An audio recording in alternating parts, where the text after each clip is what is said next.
Thế giới mới xin chào tất cả các bạn.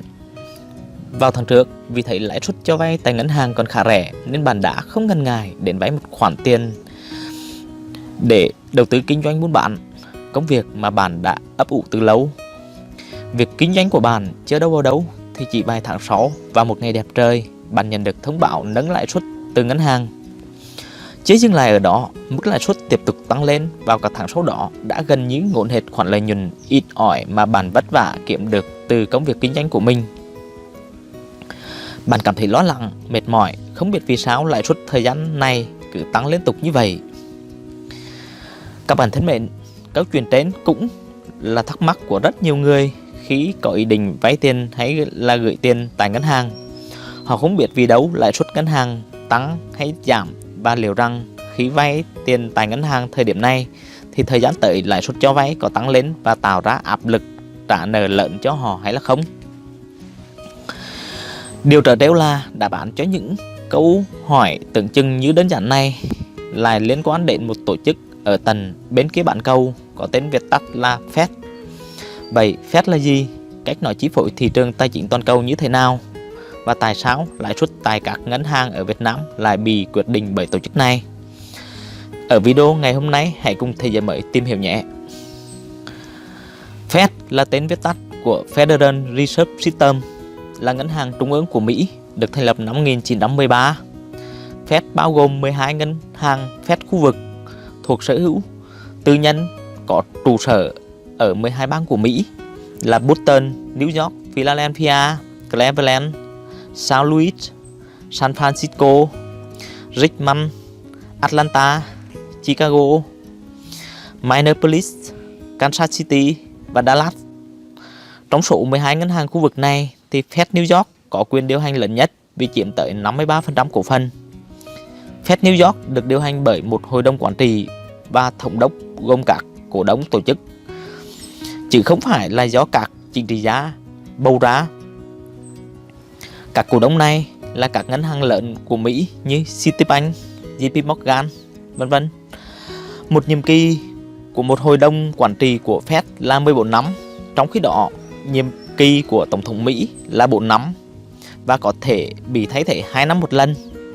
Điều đó lý giải vì sao mà các đời Tổng thống Mỹ gần như không thể tác động được đến các chính sách mà Fed đưa ra.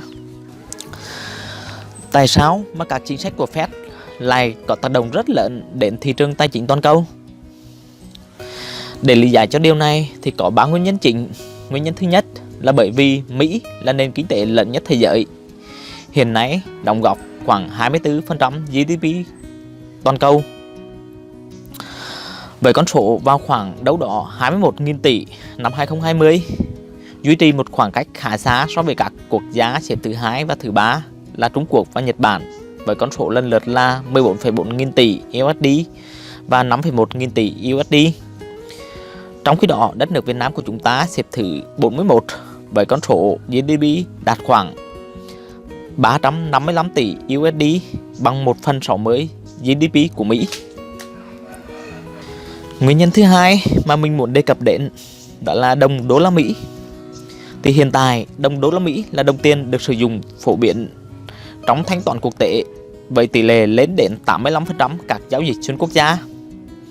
Đồng thời thì có tới 63% dự trữ của thế giới cũng là đồng đô la Mỹ. Dừng lại một chút cho những ai chưa hiểu vì sao đồng tiền này lại quyền lực đến vậy thì hãy xem lại video bí mật đáng sợ của đồng đô la Mỹ ở góc phải màn hình của mình nhé. Quay trở lại với chủ đề ngày hôm nay, thì với sức mạnh và tầm ảnh hưởng lớn như vậy nên không có gì là khi mà mỗi chính sách của đồng đô la Mỹ đều được cả thế giới tài chính quan tâm và theo dõi sát sao. Nguyên nhân thứ ba mình muốn nói đến đó là Mỹ cũng là một trong các trung tâm tài chính lớn nhất thế giới. Bên cạnh London, Hồng Kông, Tokyo, Singapore, Toronto của Canada hay là Zurich của Thụy Sĩ, thì Mỹ cũng đóng góp 4 trung tâm tài chính rất là lớn, đó là Boston, New York, San Francisco và Washington. Cách mà Fed tác động lên nền kinh tế Mỹ như thế nào? Thì có 2 vũ khí chính mà Fed đã và đang thường xuyên sử dụng để điều hành nền kinh tế. đó là bơm tiền và lãi suất. Khi kinh tế gặp khó khăn, Fed sẽ giảm lãi suất để hỗ trợ các doanh nghiệp, đồng thời bơm tiền vào nền kinh tế bằng cách mua trái phiếu chính phủ và của các ngân hàng thương mại. Lúc này, người dân và doanh nghiệp thấy lãi suất thấp sẽ đi vay tiền, đồng thời rút các khoản gửi tiết kiệm ra khỏi ngân hàng để đầu tư kinh doanh. Đấy là thời điểm tốt cho thị trường chứng khoán phát triển, vì lúc này dòng vốn có xu hướng chảy vào các kênh đầu tư có tính mạo hiểm cao. Ngược lại, khi kinh tế thuận lợi thì Fed sẽ bắt đầu tăng dần lãi suất ở các kỳ hạn. Người dân và doanh nghiệp thấy lãi suất tăng cao sẽ không dám vay tiền để làm ăn, đồng thời là gửi tiền vào ngân hàng để hưởng mức lãi suất cao từ ngân hàng. Khi mức lãi suất này tăng cao đến một ngưỡng nào đó sẽ làm cho các doanh nghiệp sử dụng nợ vay quá lớn bị phá sản, nên kinh tế bị chững lại và kết thúc một chu kỳ kinh tế. Đấy là thời điểm mà dòng tiền sẽ chảy vào các kênh đầu tư có tính an toàn cao như vàng hay là trái phiếu chính phủ. Các bạn đang xem kênh Thế giới mới, hãy like, share và subscribe để ủng hộ cho mình nhé. Thì có một câu hỏi ở đây là tại sao mà khi Fed điều chỉnh lãi suất thì ngay lập tức ngân hàng trung ương của nhiều nước, trong đó có Việt Nam, sẽ điều chỉnh theo? Thì thật ra thì không phải là ngẫu nhiên mà cơ quan này lại nhóm họp để ra một quyết định có thay đổi lãi suất hay là không. Mỗi khi Fed có động thái thay đổi chính sách tiền tệ của mình thì điều đó đồng nghĩa với giới tinh anh tài chính Mỹ đã nhìn ra những vấn đề từ rất sớm của nền kinh tế Mỹ và kinh tế thế giới.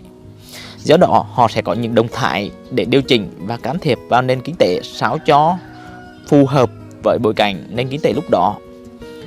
Mặt khác thì như mình đã nói ở trên thì ngân hàng trung ương mỗi quốc gia đều đang có những khoản dự trữ đồng đô la Mỹ thông qua các khoản vay từ ngân hàng thế giới để phát triển kinh tế.